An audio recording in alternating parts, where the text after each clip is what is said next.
Hello बच्चों, क्या हाल चाल है।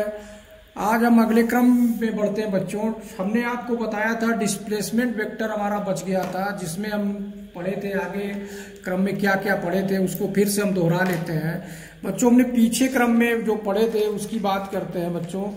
पीछे हमने जो जो पढ़ा था, पोलर वेक्टर में हमने बच्चों पढ़ा था, पोजीशन वेक्टर को पढ़ लिया था। पोजीशन वेक्टर में हमने देखा था बच्चों कि एक्स वाई जेड कंपोनेंट में जैसे बना हुआ है अल्फा गामा बीटा एंगल बने। अगर यहाँ से यक्स से पी डाए, यहाँ पर बिंदु पर पी पॉइंट पर अल्फा कोण बना रहा है, तो हमने क्या देखा था, काश अल्फा का मान इतना, और वाई में जैसे ये हमारा दिया गया है ए वेक्टर का बी से जितना एंगल बना रहा है उसको हमने लोगों ने पढ़ा था, काश बीटा वाई बराबर इतना, काश गामा जेड बराबर इतना। और क्या क्या पढ़े थे बच्चों, और हमने यहाँ पर ये देखा था इक्वेशंस कि cos square alpha plus cos square beta plus cos square gamma equal to 1, और sine square alpha plus sine square beta plus sine square gamma equal to 2।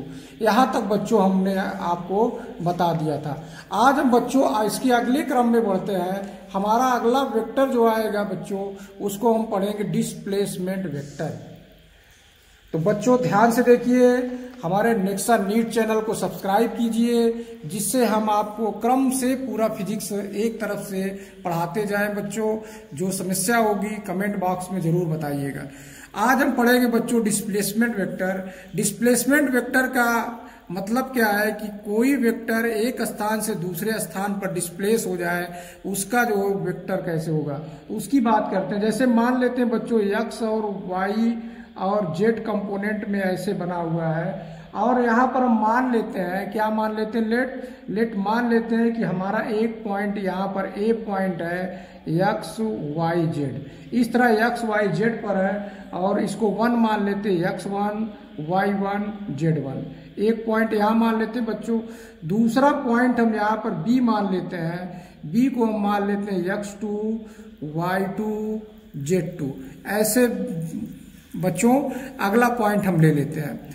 अब यहाँ पर जो इन दोनों का डिस्प्लेसमेंट, मतलब ए से बी तक अगर डिस्प्लेसमेंट हो गया, तो यहाँ से यहाँ तक जो डिस्प्लेसमेंट हो गया, इसी वेक्टर को हमको बच्चों निकालना है, इस वेक्टर को निकालना है।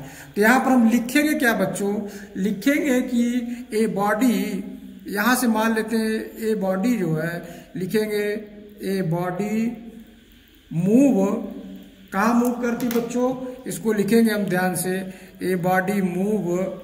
ये सब पेन नहीं चल रही बच्चों, फिर से देखते हैं बच्चों। देखिए a body move, a body move कहाँ से कहाँ तक, ए टू बी। तो हम लिख सकते हैं फ्रॉम, क्या लिख सकते हैं, फ्रॉम पॉइंट क्या लिखेंगे बच्चों, from point A to B, A to B, यानी ए से बी तक जा रहे हैं, तब हम कह सकते हैं डिस्प्लेसमेंट वेक्टर। क्या हो जाएगा बच्चों, इसको हम क्या कहेंगे, डिस्प्लेसमेंट वेक्टर।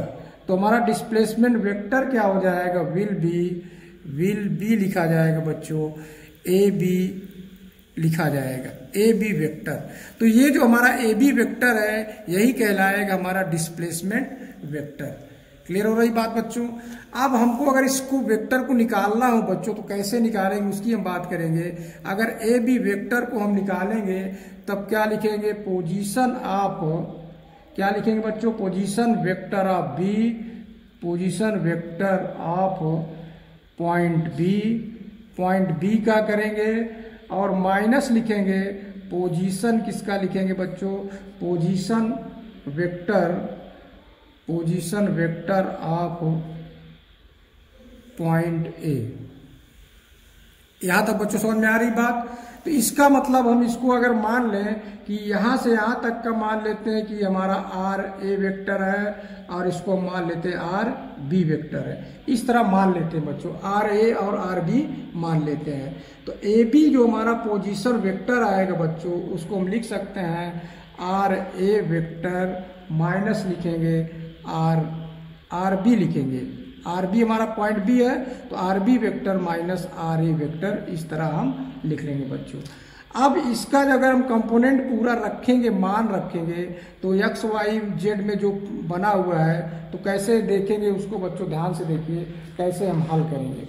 जैसे हम जानते हैं कि एक पॉइंट हमारा है x1, y1 और z1 ऐसे दिया है बच्चों, और b का कितना पॉइंट है हमारा, b का पॉइंट है x2, y2, z2 ऐसे दिया है बच्चों, दो अलग अलग पॉइंट दिया हुआ है।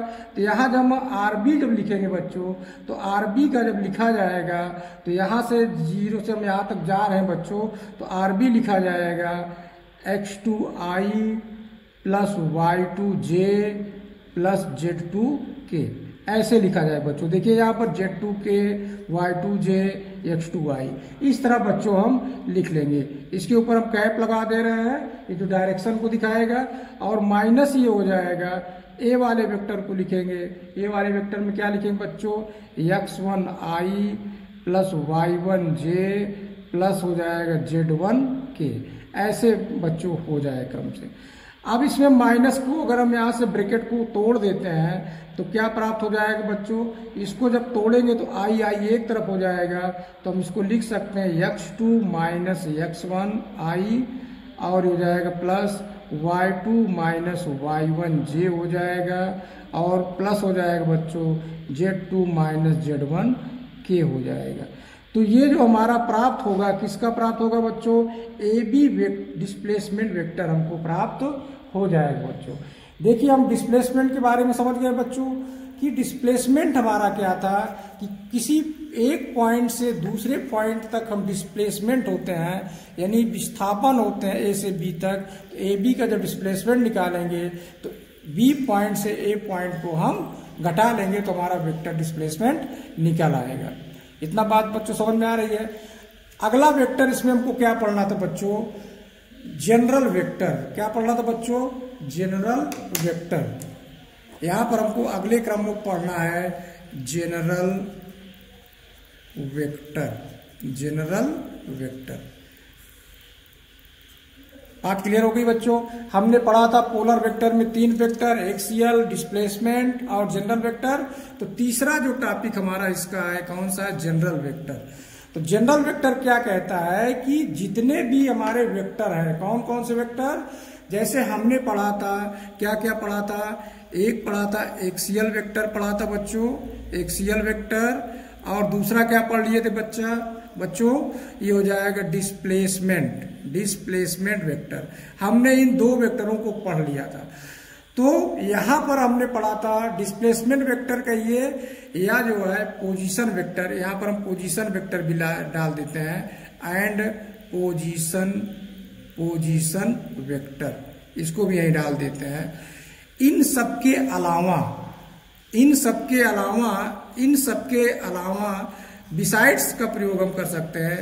इन सबके अलावा जितने वेक्टर रहेंगे, ऑल वेक्टर विल बी लिखा जाएगा, विल बी जनरल वेक्टर। क्या कहलाएंगे बच्चों, जनरल वेक्टर कहलाएंगे। मतलब इन सबको छोड़ करके जो सभी वेक्टर रहेंगे वो क्या कहलाएंगे बच्चों, जनरल वेक्टर कहलाएंगे।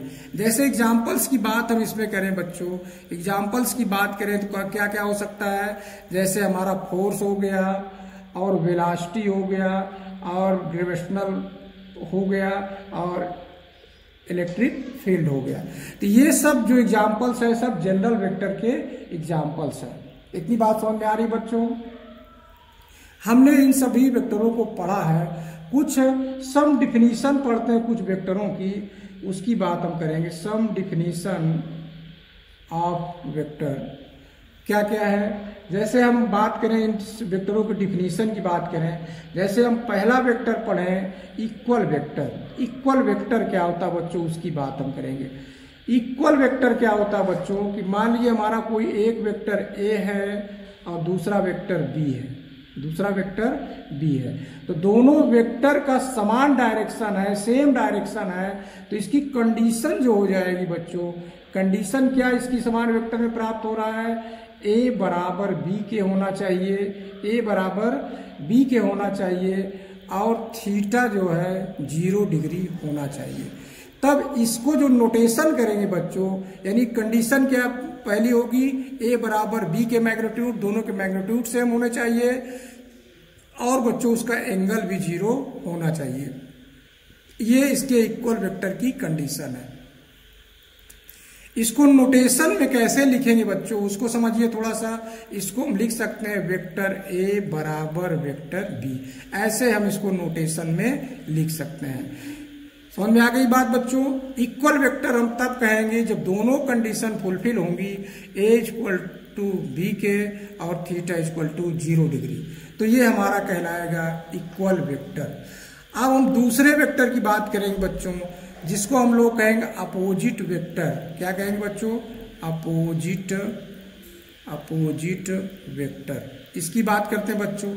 अपोजिट वेक्टर को हम लोग एक नाम और देते हैं, जिसको कहा जाता है बच्चों निगेटिव वेक्टर। इसको निगेटिव वेक्टर भी बोला जाता है। अपोजिट वेक्टर बोलिए या निगेटिव वेक्टर बोलिए, दोनों नाम से बोला जा सकता है। तो हम यहाँ पर समझेंगे बच्चों, जैसे हमारा एक वेक्टर ए है और दूसरा वेक्टर बी है, इसके जस्ट अपोजिट रहेगा ऐसे, दूसरा वेक्टर बी ऐसे अपोजिट रहेगा। तो यहाँ पर हम ध्यान देंगे बच्चों, इसकी कंडीशन जो होगी, इसकी कंडीशन क्या होगी, नंबर 1 कंडीशन होगी कि ए बराबर बी के होगा, बट थीटा इसका जो है थीटा 180 डिग्री होगा। क्योंकि ये जो रहेगा अपोजिट रहेगा, तो थीटा इसका क्या होगा 180 डिग्री होगा। इसको इस तरह समझ सकते हैं। तो अपोजिट वेक्टर को निगेटिव वेक्टर बोलते हैं। जब नोटेशन हम करेंगे बच्चों, तो वेक्टर ए बराबर हम लिख सकते हैं -b वेक्टर, ऐसे हम इसको नोटेशन कर सकते हैं बच्चों। यहाँ तक बच्चों बात समझ में आ रही है, कोई दिक्कत नहीं है। अब आगे बढ़ते हैं। हमने 2 चीज सीखा, इक्वल वेक्टर, अपोजिट वेक्टर और निगेटिव वेक्टर। अब तीसरे की बात हम करते हैं बच्चों।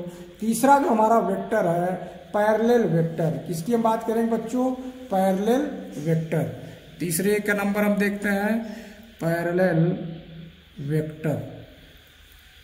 जैसे नाम से पता चल रहा है बच्चों कि एक दूसरे से पैरेलल रहे।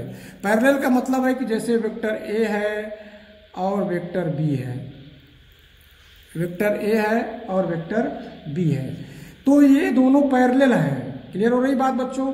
तो इसको हम पैरेलल वेक्टर भी बोल सकते हैं। इसकी कंडीशन क्या कहता है, इसकी कंडीशन ये कहता है कि ए से बराबर भी हो सकता है, बी का मैग्नीट्यूड दोनों का बराबर भी हो सकता है और बराबर नहीं भी हो सकता, दोनों हो सकता है। बट लेकिन जो है इसका थीटा जो है सदैव 0 डिग्री होगा। ऑलवेज इसका जो है थीटा एंगल 0 डिग्री होगा। ये कंडीशन जो है होगी। इतनी बात समझ में आ रही बच्चों।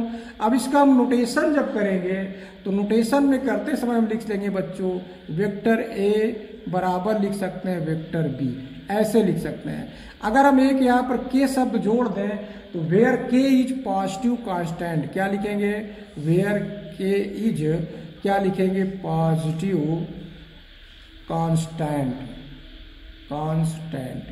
इतना बात समझ में आ रही बच्चों कि के की जो वैल्यू होगी सदैव पॉजिटिव होगी।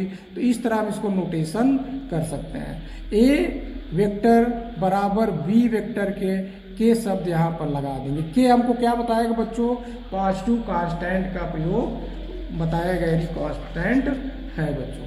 आगे क्रम में देखते हैं बच्चों, पैरेलल वेक्टर समझ में आ गई बात। अब हम बढ़ते हैं बच्चों आगे क्रम में। इसमें आगे क्रम में हमारा आएगा एंटी पैरेलल। किसकी बात करेंगे बच्चों, एंटी पैरेलल। दिख रहा है बच्चों, देखिए आगे देखते हैं। डी नंबर में हम जब देखेंगे एंटी पैरेलल वेक्टर, हम बच्चों आज सभी को पढ़ना चाह रहे हैं, कैसे क्या होता है उसको सीखना चाह रहे हैं कि वेक्टर होता क्या है, उसी के बारे में आज हम समझ रहे हैं। एंटी पैरेलल वेक्टर का मतलब बच्चों होता है, इसको हम लिख सकते हैं कोई वेक्टर हमारा ए है ऐसे, और इसका जस्ट एंटी पैरेलल हमारा वेक्टर बी है ऐसे है। बात समझ में आ रही बच्चों। दोनों का डायरेक्शन चेंज, दोनों अपोजिट डायरेक्शन में, लेकिन पैरेलल है, लेकिन एंटी पैरेलल है। तो इसका कंडीशन हम क्या लिख सकते हैं, इसका जो कंडीशन हम बच्चों लिखेंगे, a इक्वल टू बी के भी हो सकता है और a इक्वल टू बी के नहीं भी हो सकता है। यानी a का मैग्नीट्यूड b के मैग्नीट्यूड के बराबर भी हो सकता है और a और b का मैग्नीट्यूड बराबर नहीं भी हो सकता है। बट हम इसमें ये समझेंगे कि थीटा जो बच्चों होगा 180 डिग्री होना ऑलवेज रहेगा, यानी 180 रहेगा तभी हम कहेंगे कि एंटी पैरेलल है। दोनों का एंगल कितना होगा 180 होगा। ये जो मैग्नीट्यूड की बात करते हैं बच्चों, जैसे हम ये कहें कि ये 5 न्यूटन ईस्ट है और एक जो है 5 न्यूटन वेस्ट है, तो ये जो अलग अलग हमारा डायरेक्शन ईस्ट वेस्ट बताया, तो 5 न्यूटन हम यहाँ पर वेस्ट कर देंगे और यहाँ पर हम क्या लिख सकते हैं 5 न्यूटन ईस्ट कर देंगे। ये हमारा ईस्ट हो गया बच्चों। तो यहाँ पर a बराबर b के हो सकता है, a बराबर b के हो सकता है। अगर हम यहाँ पर इस तरह कह दें कि 5 न्यूटन ईस्ट है और दूसरा हम कह दें कि 6 न्यूटन वेस्ट है, तो ईस्ट वेस्ट आ गया, इसका मतलब हम कहेंगे एंटी पैरेलल वेक्टर है। तो कहने का मतलब 5 न्यूटन हमारा जो है ईस्ट है और 6 न्यूटन हमारा वेस्ट है। तो यहाँ पर दोनों एंटी, यानी एक का मैग्नीट्यूड बी के मैग्नीट्यूड के बराबर भी नहीं हो सकता है, यानी एक बार ए के बराबर भी हो सकता है, नहीं भी हो सकता है, लेकिन एंगल सदैव थीटा 180 डिग्री ऑलवेज होगा, इसकी ये कंडीशन है। तब हम इसको एंटी पैरेलल वेक्टर समझेंगे। इतनी बात समझ में आ रही बच्चों। अगला वेक्टर हम बच्चों पढ़ेंगे कोलाइनियर वेक्टर। किसकी बात पढ़ेंगे बच्चों? कोलाइनियर वेक्टर, इसकी बात करेंगे बच्चों। कोलाइनियर वेक्टर का मतलब होता है, जैसे नाम से पता चल रहा है कि बच्चों कि एक ही लाइन पर हो वेक्टर, एक ही लाइन पर वेक्टर हो। मान लो हमारा एक वेक्टर यहाँ पर है, एक वेक्टर इधर है, एक वेक्टर इधर है, एक वेक्टर इधर है। इस तरह तमाम वेक्टर हमारे पास बने हुए हैं और एक लाइन पर वेक्टर है, तब हम बच्चों कह सकते हैं यह वेक्टर क्या है, कोलिनियर वेक्टर है। तो यहाँ पर हम इसकी डिफिनीशन क्या रख सकते हैं कि दीज वेक्टर, क्या लिख सकते हैं बच्चों, these vector lies on same line. क्या लिखेंगे बच्चों, कहाँ रहेगा, एकदम सेम लाइन पे पड़ेगा, तब वो हमारा कोलिनियर वेक्टर होगा। इसकी कंडीशन की बात हम करेंगे बच्चों, तो कंडीशन क्या है उसको समझते हैं। कंडीशन उसकी ये है कि a बराबर भी हो सकता है b के और c के बराबर भी हो सकता है और बराबर नहीं भी हो सकता है। a b के बराबर नहीं भी हो सकता है, b बराबर c के नहीं भी हो सकता है। बट इसका एंगल जो है, बट थीटा जो है आइदर 0 डिग्री होगा और 180 डिग्री होगा। मतलब इसका जो एंगल होगा बच्चों 0 डिग्री होगा अथवा 180 डिग्री होगा, ये इसकी कंडीशन है। तो इसको हम क्या कह सकते हैं कि these can from line diagram can not form area diagram. ये एरिया डायग्राम में नहीं होगा, ओनली लाइन डायग्राम में होगा बच्चों। इसको हम ध्यान से समझेंगे। अब अगला जो हमारा आता है बच्चों, मोस्ट इंपॉर्टेंट वेक्टर हमारा है कोप्लेनर वेक्टर। हम आगे क्रम में देखेंगे कौन सा वेक्टर बच्चों, कोप्लेनर वेक्टर। किसकी बात करेंगे बच्चों, कोप्लेनर वेक्टर। कोप्लेनर वेक्टर का क्या कहता है कि these vector lies on same plane. Coplanar का मतलब होता है किसी एक प्लेन में जितने वेक्टर पड़ेंगे। मान लीजिए हमारा एक ही प्लेन है, इस प्लेन में जितने वेक्टर पड़ेंगे कोप्लेनर कहलाएगा। मान लेते हमारा वेक्टर ए है, वेक्टर बी है, एक प्लेन में पड़ रहे हैं, तो इन दोनों को हम कोप्लेनर कहेंगे बच्चों। क्लियर हो रही बात। अगर इसी में हम यहाँ पर इस तरह खड़ा करके कोई वेक्टर जेड एक्सिस खींच देंगे तो वो कोप्लेनर नहीं होगा। इस चीज को हम यहाँ पर समझेंगे बच्चों। तो इसको हम क्या कह सकते हैं बच्चों, लिख दे रहे हैं यहाँ पर definition, these vector lies on the या ऑन सेम प्लेन। इस तरह बच्चों हम इसको समझेंगे। कहाँ पड़ेगा ये, दीज वेक्टर सेम एक प्लेन में पड़े। जैसे एक कॉपी है हमारी, तो कॉपी में हमारा एक वेक्टर ये है, दूसरा वेक्टर ये है, तो एक प्लेन में है बच्चों। एक प्लेन में होने के मतलब है, इसको हम कह सकते हैं कि एक प्लेन में है। इतनी बात समझ में आ रही बच्चों। आगे हम बढ़ते हैं, आगे क्रम में देखते हैं बच्चों हमारा वेक्टर क्या आता है। इसका हम डिफिनीशन और क्लियर कर लेते हैं कि मान लीजिए हमारा 2 वेक्टर है तब तो कोप्लेनर है, बट अगर 3 वेक्टर आ जाए, एग्जाम्पल्स की बात करते हैं, किसकी बात करें, एग्जाम्पल्स की बात करें बच्चों। एग्जाम्पल्स की बात करेंगे, एग्जाम्पल्स में हम क्या देखेंगे, अगर 3 वेक्टर आ गया, ए वेक्टर, बी वेक्टर और सी वेक्टर, 3 वेक्टर आ गया, देन हम कह सकते हैं, क्या कह सकते हैं, देन हम कह सकते हैं कि A vector and B vector will be coplanar. तो ध्यान रखना बच्चों, 2 वेक्टर सदैव कोप्लेनर होंगे, 2 वेक्टर सदैव कोप्लेनर होंगे। अगर हम इस तरह कहें बच्चों कि B vector and C vector, इसको लिख सकते हैं विल बी कोप्लेनर, मतलब 2 वेक्टर सदैव एक प्लेन में होंगे, बी वेक्टर सी वेक्टर। अगर हम इस तरह कहें बच्चों C vector and A vector will be coplanar, तो इस तरह 2 को कॉम्बिनेशन करके हम एक प्लेन में हम बना सकते हैं। तो इस चीज को ध्यान रखना बच्चों, लेकिन हमको मैटर क्या समझना है कि मैटर ये समझना है कि ए बी सी कैसा वेक्टर है, ए वेक्टर, बी वेक्टर और सी वेक्टर, ये कैसा है वेक्टर, इसको अगर हमको चेक करना हो तो चेक करने के लिए बच्चों इस टॉपिक में केवल हम इसकी आइडेंटिफाई कर रहे हैं वेक्टर कहते किसको हैं, इसको सलूशन नहीं करेंगे, इसको हम लोग समझ लेते हैं। क्या समझेंगे बच्चों कि अगर इनका हम एक का क्रॉस निकाल लें और दूसरे का डॉट निकाल लें तो इसको हम कह सकते हैं, चेक करने के लिए क्या करेंगे बच्चों, ट्रिपल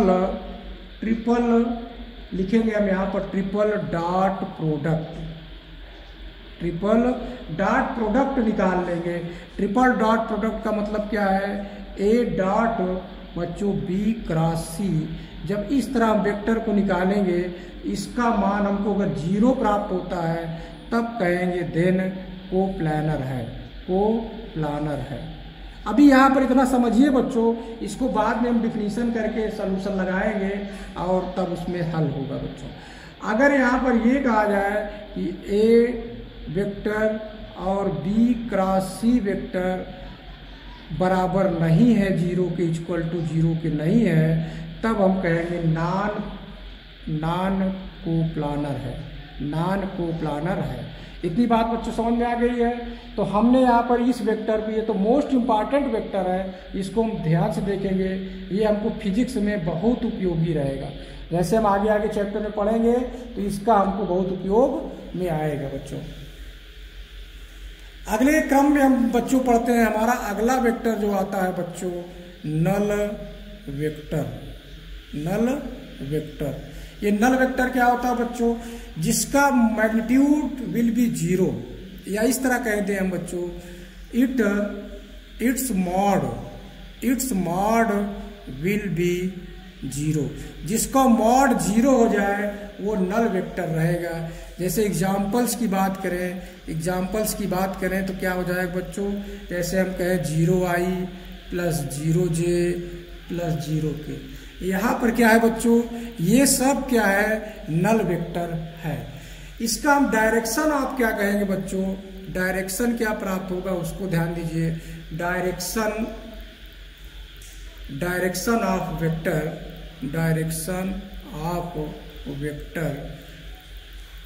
कौन से वेक्टर की बात कर रहे हैं बच्चों, नल वेक्टर। क्या हम लिख दे रहे हैं, नल वेक्टर। ये डायरेक्शन ऑफ नल वेक्टर का जो होगा एनी, क्या लिख देंगे, एनी आर्बिट्रेरी डायरेक्शन।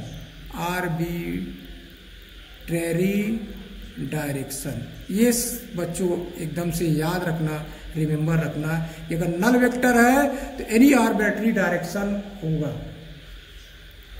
जैसे हम 3 कहेंगे, 3 नॉन कोप्लेनर को हम जोड़ेंगे, 3 नॉन कोप्लेनर जोड़ेंगे तो इसमें क्या प्राप्त हो जाएगा कि यहाँ पर 3 नॉन कोप्लेनर में never can add give null vector. तो इस चीज़ को ध्यान रखेंगे बच्चों, आगे हम पढ़ेंगे। लेकिन अभी क्या करते हैं बच्चों, केवल उसकी हम आइडेंटिफाई करते हैं, कहते किसको। इतनी बात समझ में आई बच्चों। अगला वेक्टर हम पढ़ेंगे बच्चों यूनिट वेक्टर। केवल हम आज नामकरण कर रहे हैं सबका, और उसको सीखिए बच्चों कि कहते किसको हैं। यूनिट वेक्टर की बात करेंगे। यूनिट वेक्टर का मतलब होता है इट्स मॉड, क्या कहेंगे बच्चों, इट्स मॉड लिखेंगे विल बी 1। क्या लिखेंगे, जिसका मॉड 1 आ जाए वो हमारा क्या कहलाएगा बच्चों, यूनिट वेक्टर कहलाएगा। जैसे एग्जाम्पल्स की बात करें बच्चों, एग्जाम्पल्स में हम एक एग्जाम्पल्स देते हैं, इसको ध्यान से देखिए। जैसे 1/√2i plus 1/√3j plus 1/√6k, ऐसे हमारा एक एग्जाम्पल्स है। इसका अगर हम मैग्नीट्यूड निकालेंगे बच्चों, तो अगर हम इसको ए वेक्टर के बराबर मान लेते हैं कि हमारा वेक्टर ए है, तो इसका मैग्नीट्यूड निकालेंगे तो मैग्नीट्यूड जो प्राप्त होगा लिखा जाएगा बच्चों √1/√2 का स्क्वायर प्लस 1/√3 का स्क्वायर प्लस 1/√6 का स्क्वायर, ऐसे हो जाएगा बच्चों। इसको जब हल करेंगे पूरा तो 1/2 प्लस 1/3 प्लस 1/6, इसको अगर हल कर लेंगे बच्चों 6 एलसीएम तो 3 प्लस 2 प्लस 1, तो ये प्राप्त कितना हो जाएगा बच्चों 6/6 प्राप्त हो जाएगा। तो ये इसकी यूनिट क्या आ गई बच्चों 1। तो जिसका मैग्नीट्यूड विल बी 1 होगा उसको हम बच्चों क्या बोलेंगे, यूनिट वेक्टर बोलेंगे। इतनी बात समझ में आ रही बच्चों। तो इस तरह हम जो है ध्यान रखेंगे। अगर इसकी डायरेक्शन की बात करेंगे बच्चों तो इसको लिखा जाता है, कैसे लिखा जाता है बच्चों, इसमें देखिए हम इसको लिखेंगे एक उपचा लिखेंगे। क्या लिखेंगे, एक उपचा लिखेंगे इक्वल टू वेक्टर ए का पूरा लिखेंगे मैग्नीट्यूड ए का मैग्नीट्यूड लिखेंगे। क्लियर हो रही बात बच्चों। तो यहाँ पर ये क्या प्राप्त हो गया हमारा बच्चों, डायरेक्शन।